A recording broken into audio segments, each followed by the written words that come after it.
जैसी घर पे आती है तो ये कांच का बेसिकली पूरा कांच का बना होता है, तो जो ये रेडिएशन है इनको ये अंदर तो आने देता है पर इनको बाहर नहीं जाने देता, जिससे कि इसका जो टेम्परेचर है वो मेंटेन रहता है और इसके अंदर जो हीट होती है वो इसके पौधों की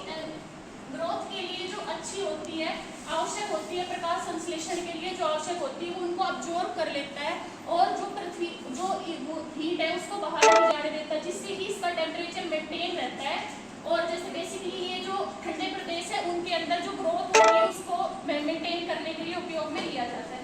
कार्बन ये सभी हमारे एनवायरनमेंट में कैसे होती है, जैसे ही सन से एनर्जी आती है सबसे पहले एनवायरनमेंट में कैसे ट्रैप करती है उसको, उसके बाद जैसे इस पे आती है उसके बाद कुछ गैस इसके अंदर आती है। तो जैसे ही हमारे जो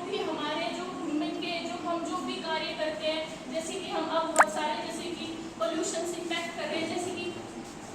इसमें जैसे मैंने दिखाया हुआ है, जैसे सबसे पहले हम व्हीकल्स का उपयोग करते हैं जैसे बहुत सारे, तो उनसे जैसे ही जो इनकी पोल्यूशन इंक्रीज होता है, इससे जो धुआं निकलती है वो हमारी जो गैसें इनकी एनवायरनमेंट में इनका जो वो है वॉल्यूम है उसको इंक्रीज करती है। और तो इससे क्या इफेक्ट कर रहा है कि बहुत सारा जैसे कि जो ग्रीन वेजिटेशन है वो खत्म होती जा रही है और बहुत सारी जगह वो डेजर्ट क्रिएट होता जा रहा है, जिससे कि जो एनिमल्स है उनकी डाइवर्सिटी खत्म होती जा रही है, एनिमल्स